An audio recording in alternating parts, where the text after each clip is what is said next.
שלום,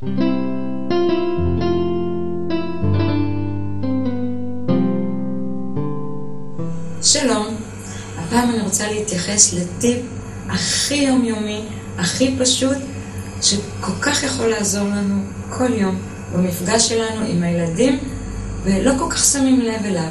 המילה היא מקום.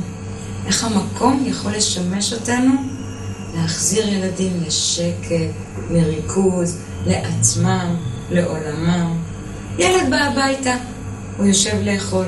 בדרך כלל הוא יושב לאכול באותו מקום. אפשר להתחיל לשים לב שהמקום באופן אוטומטי כבר מחזיר אותו לשדה שלו, לעולם הסטנדרטי שלו. איפה שהוא רגיל לשבת ולאכול, הוא לא צריך להתאמץ. המקום מחזיר בן אדם לאיפה שהמקום הטבעי שלו.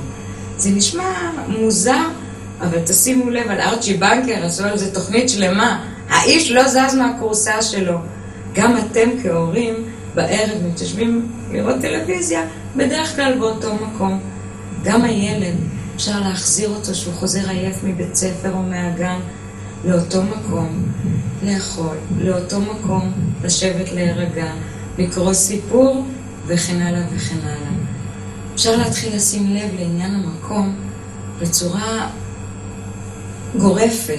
כשבאים המון אורחים, לא חשוב, הוא יושב פה, הוא יושב שם, זה כן חשוב. דווקא שיש הרבה אורחים והרבה אנשים בבית, והמקום הרגיל שלנו בבית משתנה, שילד יושב במקום שלו, לא יקרה כלום. האורחים ישבו במקומות שאפשר לספק להם. תתחילו לשים לב לזה ביום יום. איך? בלי להתאמץ, בלי להגיד לילד כלום.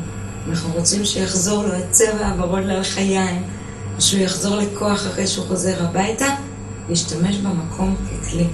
כלי שעוזר לנו בשניות לחזור לשקט, לריכוז, וכוח מחדש בראש. תהנו מהמקום שלכם.